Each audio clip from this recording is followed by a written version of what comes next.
Sur cette vidéo, c'est que tu es potentiellement intéressé par comprendre les différents mécanismes de la douleur et la physiologie.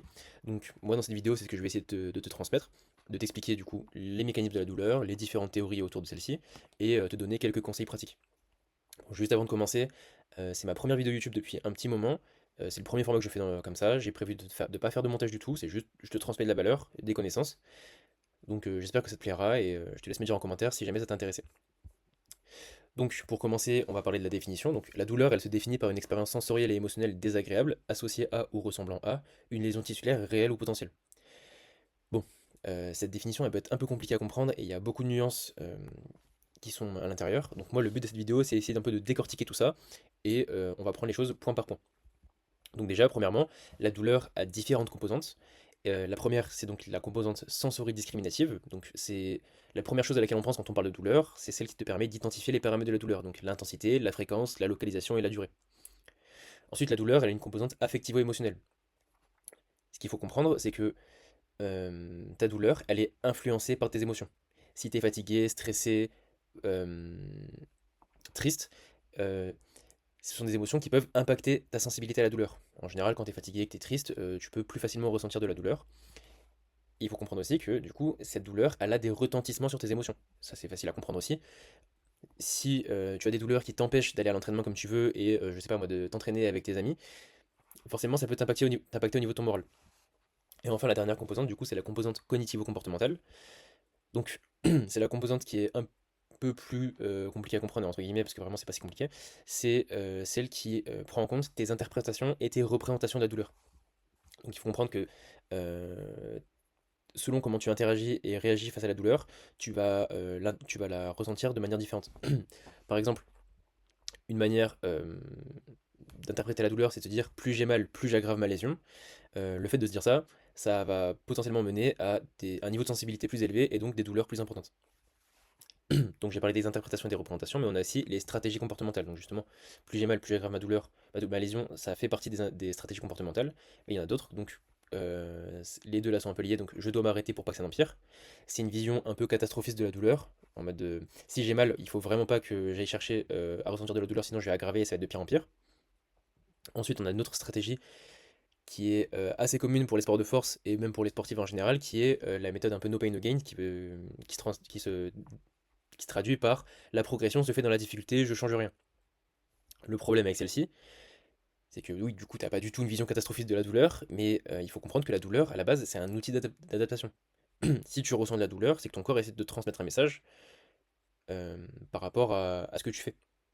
Par exemple, si dernièrement tu as augmenté ton volume d'entraînement ou de la charge, etc., et que tu ressens de la douleur, bah, c'est peut-être qu'il faut que tu réagisses. Et c'est pour ça que pour moi, la troisième stratégie que je présente ici, c'est pour moi la plus saine. Il y en a plein d'autres. Les stratégies comportementales, elles sont. Il en existe autant qu'il y a de personnes sur Terre, voire même plus parce qu'il y a différentes stratégies par personne. Mais en gros, c'est juste de se dire, bah ok, j'ai besoin d'un peu de repos. Donc c'est pas forcément la stratégie qui va fonctionner parce que peut-être que c'est pas ça l'essence même de ton problème, peut-être que tu as un manque de mobilité, un manque d'activation, peu importe. Mais si tu as de la douleur, se dire que tu as besoin un peu de repos, généralement, les facteurs de récupération et la fatigue qui influencent pas mal la douleur, ce sont des facteurs qui influencent pas mal la douleur. Donc dans tous les cas, t'es pas dans le faux. Juste, il y a une différence entre j'ai besoin d'un peu de repos et je dois m'arrêter. Donc voilà, j'espère que c'est clair pour ces deux premières parties. Donc ensuite, on va parler des différents types de douleurs. Premièrement, on a la douleur nociceptive, donc qui est en lien avec une structure. Donc comme tu vois ici, j'ai marqué lésion. Donc ça veut pas forcément dire que tu as une lésion, mais généralement c'est ce qui est le plus simple à comprendre. Tu te coupes avec un couteau, euh, tes récepteurs vont envoyer un message jusqu'à ta moelle épinière, puis jusqu'à ton cerveau, et donc tu vas interpréter de la douleur. Et il faut savoir que cette lésion, du coup, elle est, comme j'ai écrit tout à l'heure, réelle ou potentielle, parce que ça veut dire que c'est aussi en fonction des interprétations de ton cerveau. Donc un danger potentiel, bon cette image illustre un peu mal parce qu'il y a une réelle lésion, mais tu peux avoir la même chose sans lésion. Je sais pas, par exemple, le fait de voir une abeille se poser sur ton doigt, tu peux commencer à anticiper de la douleur et à créer de la douleur juste parce que tu anticipes le fait de te faire piquer et que ça va te faire mal.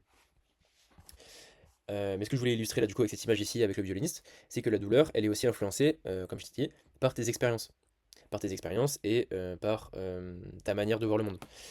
Par exemple, ce violoniste, il va éprouver plus de douleur parce que ses doigts, c'est son travail. Il a vraiment besoin de ses doigts, sa sensibilité pour travailler. Contrairement à un forceur comme nous, qui avons des mains un peu plutôt rêches, et bon oui, on a tous besoin de nos doigts, mais en soi, on n'a pas besoin de la sensibilité vraiment fine d'un violoniste, on va éprouver potentiellement moins de douleur que cette personne. Ensuite, on a des douleurs de type neuropathique, qui sont donc liées à la mécanosensibilité de ton nerf. C'est-à-dire que, par exemple, si tu mets en tension ton nerf en tendant les cervicales et en baissant, tu peux potentiellement ressentir un espèce d'étirement nerveux au niveau de ton nerf. Donc ça, c'est normal, tout le monde le ressent. Mais il y a des personnes qui le ressentent un peu plus tôt. Donc c'est ce qu'on appelle les douleurs neuropathiques. Et ces douleurs, elles peuvent être accompagnées de sensations un petit peu paresthésiques, comme on appelle. Donc ce sont des sensations de fourmillement, d'engourdissement et de sensations pardon, de chaud et de froid au niveau de tes membres. Et enfin, on a les douleurs qu'on appelle les douleurs nociplastiques, qui sont donc en lien avec une sensibilisation centrale. Donc je rentrerai dans les détails un peu plus tard. Mais en gros, cette sensibilisation centrale, elle peut être influencée par des facteurs psychosociaux comme le catastrophisme, l'anxiété, la dépression et la kinésiophobie, qui est donc la peur du mouvement. Donc ensuite, on va répondre à une question, est-ce que la douleur, elle est égale à la lésion? Donc j'ai déjà répondu un peu tout à l'heure, et puis là tu le vois en gros, c'est non. Et pour t'expliquer un petit peu ça, je vais te rentrer un peu dans le détail et t'expliquer les étapes clés dans l'interprétation d'une douleur aiguë. Donc c'est quand tu viens d'avoir une douleur. Premièrement, la première chose qui se passe, admettons, là je me coupe un petit peu le doigt, la première chose qui va se passer, c'est que je vais avoir une stimulation de mes nocicepteurs. Donc les nocicepteurs, ce sont les récepteurs, ce sont des récepteurs, et ce ne sont pas des récepteurs de la douleur. Il n'y a pas réellement des récepteurs de la douleur. Les nocicepteurs, leur rôle, c'est la détection, l'encodage et la transmission des stimuli chimiques, thermiques et mécaniques. Donc c'est pour ça que je dis qu'il n'y a pas de réels récepteurs de la douleur, ce sont juste des récepteurs chimiques, thermiques et mécaniques. Donc là, pour le coup, je me coupe, ça va être potentiellement plus des récepteurs mécaniques. Le deuxième rôle clé de ces nocicepteurs, c'est la libération de substances pro-inflammatoires, qui permettent une sensibilisation périphérique.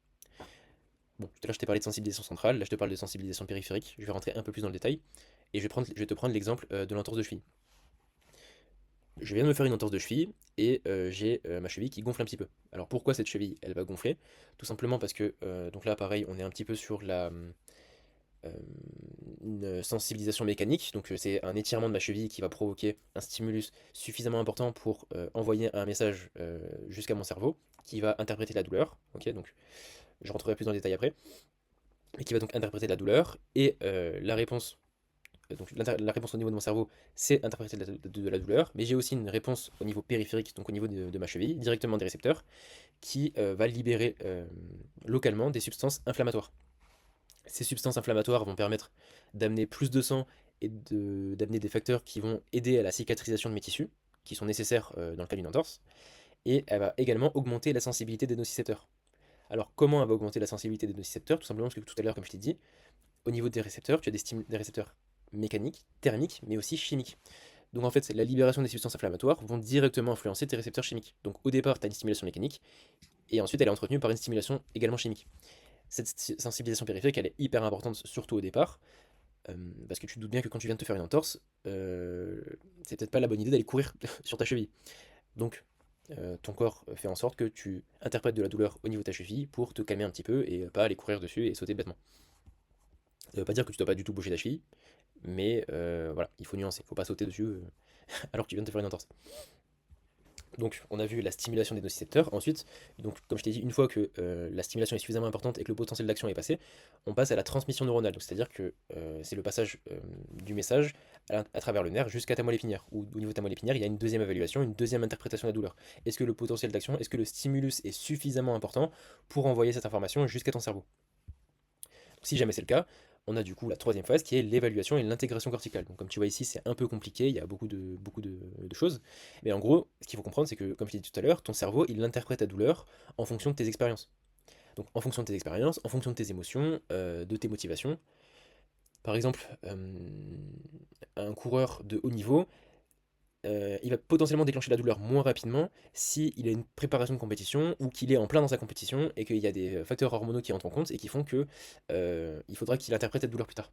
Le cerveau le prend en compte et met ça de côté en se disant j'ai quelque chose de plus important à faire, on s'en occupera plus tard. Et enfin, du coup, la dernière étape, c'est qu'une fois que ça a été interprété comme douleur au niveau de ton cerveau, on a une modulation descendante du message nociceptif. Pardon. Donc, en fonction de ton contexte, comme je t'ai dit, tu vas avoir soit des phénomènes de facilitation, soit des phénomènes d'inhibition. Donc, les phénomènes de facilitation, c'est par exemple euh, le violoniste qui est en train de couper, qui s'est fait une petite coupure au niveau du doigt et qui est en train de couper ses oignons, et là, la peau de l'oignon arrive sur son doigt, et il y a une espèce de stimulation chimique qui lui dit de retirer son doigt parce que il a vraiment besoin de ses doigts, et donc ça crée de la douleur. Donc c'est vraiment pour le protéger. Et à l'inverse, du coup, les phénomènes d'inhibition, ce sont les phénomènes, du coup, comme je t'ai dit, euh, imagine t'es face à un lion, tu viens de te tordre la cheville, bah, je peux te dire que ton cerveau, il va bien inhiber le message pour que tu continues de courir et que tu restes pas face au lion. Voilà, donc j'espère que j'étais assez clair à ce niveau-là. Et ensuite, du coup, pour te donner un dernier exemple de la douleur, c'est différent de la lésion, et que la lésion ne veut pas forcément dire douleur, et que la douleur ne veut pas forcément dire lésion, c'est que là, il y a une étude, du coup, je vais pas prononcer son nom, on fait on fait passer du coup des IRM à des personnes asymptomatiques, donc des gens qui n'avaient pas mal au dos, en fonction de l'âge, et on se rend compte qu'en fait, à 20 ans, il y a déjà 37% des personnes qui ont une dégénération du disque. Et c'est tout à fait normal, à partir de 20 ans, on a une dégénération naturelle du disque, et bah, comme tu te doutes, t'as peut-être plus de 20 ans et t'as pas forcément mal au dos. À 30 ans, c'est 50% qui ont une dégénération du disque. Et déjà à 20 ans, on a 30% des personnes qui ont une protrusion discale, donc un début de hernie discale. Et c'est pas grave, ça provoque pas forcément de douleur, d'autant plus qu'on sait que les hernies discales peuvent se résorber seules au bout d'un an. Donc voilà, pas de souci à ce niveau-là. Donc justement, on reste dans le cadre des imageries. Est-ce que tu dois passer une imagerie? Donc comme je t'ai dit, l'imagerie, elle n'explique pas nécessairement une douleur. Là par exemple, on voit une imagerie qui peut potentiellement faire peur. Euh, Admettons, ce qui est potentiellement le cas, enfin ce qui est assez fréquemment le cas, euh, les problèmes de catastrophisme, de kinésiophobie et de notions, oui, catastrophiques de la douleur, elles sont souvent implémentées par des professionnels de santé.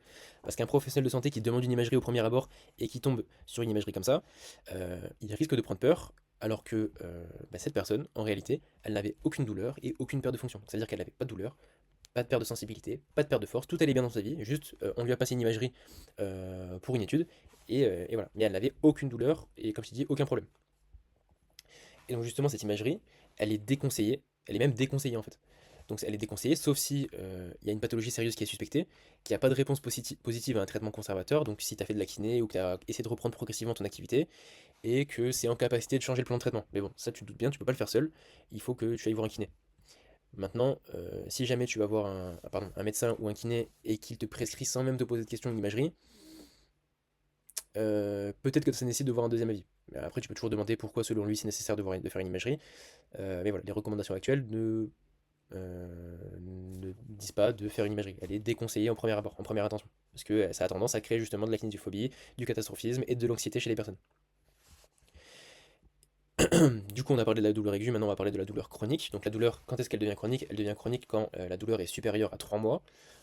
On dit 3 mois, c'est de manière assez arbitraire, mais en gros, c'est parce qu'on se doute que au-delà de 3 mois, les temps de cicatrisation tissulaire ils sont écoulés, et donc ta douleur, elle ne vient plus d'une stimulation nociceptive qu'on a vu tout à l'heure, elle ne vient plus d'une stimulation périphérique. Et donc c'est pour ça qu'on parle ici de sensibilisation plutôt centrale. Et donc cette sensibilisation centrale, qu'est-ce qu'elle prend en compte? En gros, elle est influencée par une altération des phénomènes de modulation descendante, c'est-à-dire avec potentiellement des phénomènes de facilitation assez importantes, et ça c'est dû notamment à une plasticité neuronale. En fait c'est assez simple à comprendre. C'est comme quand tu fais en fait pendant tes entraînements quand tu fais de la force, la première fois de ta vie que tu as fait un squat, t'étais complètement pas à l'aise du tout sur le mouvement. Tes jambes elles tremblaient un petit peu, tu savais pas où placer la barre sur ton dos, et au fil de la pratique, maintenant le mouvement est très naturel, tu passes sous la barre, tu bouges pas, t'es stable, et ça se passe au niveau de la plasticité neuronale. En fait, ton système nerveux met en place des chemins neuronaux, des schémas moteurs, pour que le message nerveux passe de la manière la plus rapide possible et de la manière la plus efficace. C'est au fil de l'entraînement, plus tu fais quelque chose et plus euh, le message nerveux est optimal pour réaliser une tâche. Donc ça, c'est exactement la même chose au niveau de la douleur. Plus la sensibilisation périphérique, enfin, non, plus tu ressens de la douleur de manière périphérique, plus au niveau de ton cerveau, il va se passer un espèce de, pas un schéma moteur, mais un schéma neuronal qui va se créer pour justement faciliter ce passage nerveux. Donc quand tu as une douleur qui est là depuis longtemps, tu as forcément des phénomènes de sensibilisation centrale, comme tu vois ici, où normalement le stimulus doit être assez important pour créer de la douleur. Et bien le truc, ce qui se passe, c'est que quand tu as des phénomènes de sensibilisation centrale, au lieu de redescendre à une récupération de la douleur aiguë comme c'est marqué ici, c'est que tu restes à un niveau assez haut Parce que, comme je t'ai expliqué, il y a des schémas neuronaux qui se sont créés, et du coup, une toute petite stimulation peut créer de la douleur.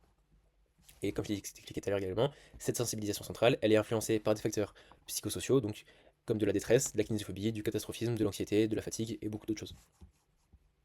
Donc maintenant qu'on a vu tout ça sur la partie théorique, j'espère que j'étais assez clair. J'avoue que j'étais un peu brouillon parfois, je pense que je t'ai donné énormément d'informations. Si jamais tu as des questions ou quoi, n'hésite pas à me les poser en commentaire ou par DM sur Instagram. Ce sera avec plaisir que je te répondrai. Et enfin maintenant, donc on va passer à la partie pratique. Qu'est-ce que tu peux mettre en place? Donc déjà, ta douleur, tu l'as depuis combien de temps? Donc si elle est inférieure à 3 mois, on parle de douleur aiguë. Donc ce qui se passe quand ta douleur est aiguë, donc en gros on va partir du principe que tu viens de te faire mal. Ce qui est important de savoir, c'est d'essayer d'identifier ce qui a pu provoquer la douleur, pour justement pouvoir adapter ton entraînement.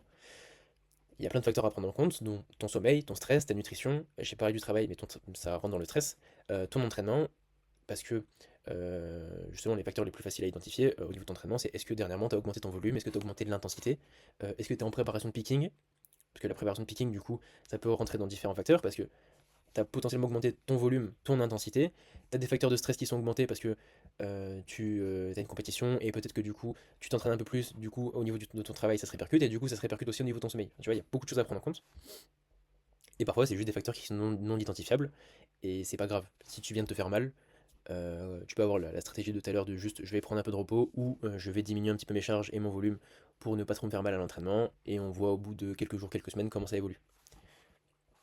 Donc ça c'est le cas ça c'est dans le cas d'une douleur aiguë. Dans le cas d'une douleur chronique, donc déjà ça veut dire que ça fait plus de 3 mois, donc il faut que tu te poses la question de est-ce que tu as déjà consulté? Si c'est intéressant à ce niveau-là de te faire aider, de te faire accompagner. Et ensuite, même si tu t'es fait accompagner, si tu es allé voir un médecin, un kiné, est-ce que cette personne t'a proposé des thérapies actives? Donc est-ce que tu es juste allé chez le kiné et il t'a proposé de l'électro chaud, froid, du massage, de la thérapie manuelle? Il faut savoir qu'au niveau des recommandations sur les douleurs musculo-squelettiques, même la thérapie manuelle, c'est pas en première intention. Donc vraiment, le plus important, c'est est-ce qu'il t'a proposé du coup des thérapies actives, des exercices? Est-ce qu'il a essayé de te proposer d'adapter ton entraînement? Donc ce genre de choses. Est-ce qu'il a pris en compte ton environnement? Donc est-ce qu'il t'a posé des questions au niveau de ton sommeil, ton stress, ta nutrition, etc. Et est-ce que cette personne, elle est centrée sur toi et pas sur ta douleur? Donc c'est pareil, donc c'est dans la prise en compte de ton environnement et des facteurs psychosociaux qui sont très importants à prendre en compte, notamment dans les cas des douleurs chroniques, comme je t'expliquais tout à l'heure, ou avec les phénomènes de sensibilisation centrale. Il y a beaucoup de choses qui peuvent influencer cette douleur. Et enfin, ce que tu peux te demander, du coup, c'est quelles ont été tes stratégies. Est-ce que, parce que du coup, ces douleurs avant d'avoir été chroniques, qu'est-ce que tu as mis en place quand elle était aiguë? Est-ce que tu t'es dit que tu étais parti de. Est-ce que tu t'es dit qu'il fallait que tu partes de plus bas en charge pour remonter progressivement? Et. Enfin, est-ce que tu es parti de ce postulat-là, pardon? Et est-ce que, du coup, tu l'as appliqué? Ou si jamais tu l'as pas appliqué, est-ce que tu penses que tu peux l'appliquer maintenant? De te dire, ok, parce qu'il y a beaucoup de gens, j'ai rencontré pas mal de personnes, dont moi que j'en ai fait partie, où en fait, ma douleur était présente et au lieu de me dire ok je pars de suffisamment bas en charge pour pas continuer de créer de la sensibilisation et de me faire mal, je suis resté à un niveau de charge qui n'était pas si élevé que ça, mais qui en fait permettait juste d'entretenir ma douleur, et donc je suis resté à un seuil d'irritabilité assez haut pendant suffisamment longtemps, et en fait j'ai jamais permis à mon corps de récupérer. Ce qui du coup m'a impacté après euh,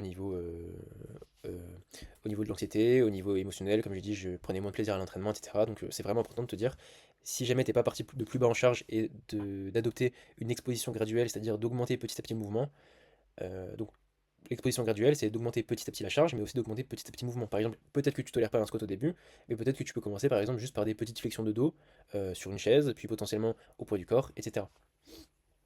Donc ça c'est la première chose. Et ensuite, la deuxième stratégie qui peut être intéressante dans les cas des douleurs chroniques, c'est de ne pas prendre la douleur comme unique facteur de progression. Parce que, comme je t'ai expliqué, dans les cas de douleurs chroniques, on a de la sensibilisation centrale. Donc tu as une facilité à éprouver de la douleur. Et cette douleur, comme je t'ai expliqué, elle n'est pas forcément en lien avec une lésion. Mais il faut savoir que du coup, dans les cas de douleurs chroniques, tu peux éprouver des douleurs pendant un bon moment. Et la stratégie la plus viable, c'est pas forcément de chercher le 100% pain-free, de ne pas avoir mal du tout.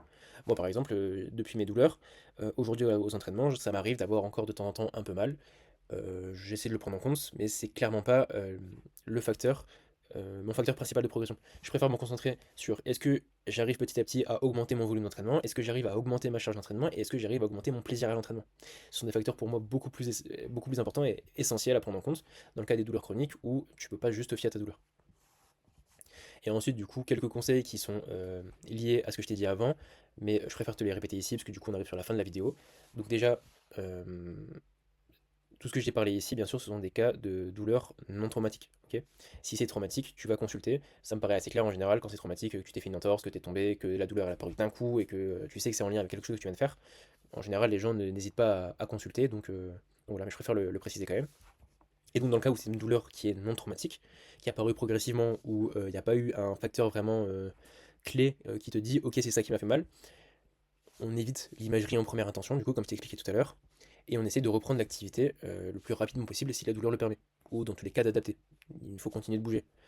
Parce que rien ne justifie un arrêt complet d'une activité, hormis les douleurs invalidantes, donc vraiment le fait que t'as tellement mal que t'es cloué au lit que tu peux rien faire, et donc là dans tous les cas après, tu peux pas bouger parce que t'as trop mal, et les notions de traumatisme, comme je t'ai expliqué. Et enfin du coup, euh, pas besoin de dramatiser. Vraiment, le powerlifting, la force athlétique, c'est un sport à faible incidence traumatique. On se fait rarement mal, on se fait rarement des lésions musculaires ou ce genre de choses. Et si c'est le cas, on s'en rend compte assez rapidement, donc en fait, on va consulter. Mais si c'est pas le cas, faut vraiment pas dramatiser. Et c'est généralement des douleurs de surmenage. Donc c'est des douleurs qui sont liées, comme je t'ai expliqué, à une augmentation de ton volume d'entraînement, à peut-être des changements au niveau de ton environnement. Peut-être que tu travailles un peu plus, peut-être que tu es plus fatigué. Et quand je dis peut-être que tu travailles un peu plus, c'est peut-être aussi que tu travailles un peu moins. C'est aussi à prendre en compte.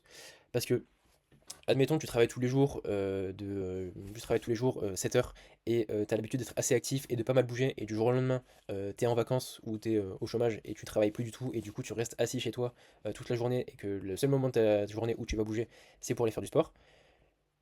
Ton corps peut te faire passer des messages douloureux juste pour te dire là, j'ai pas assez de stimulation. Il faut que je bouge plus. Donc c'est pour ça que c'est important de prendre en compte aussi que la douleur, c'est pas forcément la solution à la douleur, c'est pas forcément bouger moins, mais des fois ça peut être bouger plus. Donc voilà, on en a fini avec cette vidéo. J'espère que tu auras appris des choses et que j'ai pas été trop flou et que je suis parti un peu dans tous les sens. Dans tous les cas, moi ça m'a fait plaisir de faire cette vidéo et je vais te faire prochainement du coup une série de vidéos où je vais t'expliquer un peu des cas mouvement par mouvement et douleur par douleur pour essayer de t'aider à t'autonomiser sur la gestion de celle-ci. Dans tous les cas, j'espère que t'as plu et si c'est le cas, je te laisse mettre un commentaire et t'abonner et je te dis à la prochaine.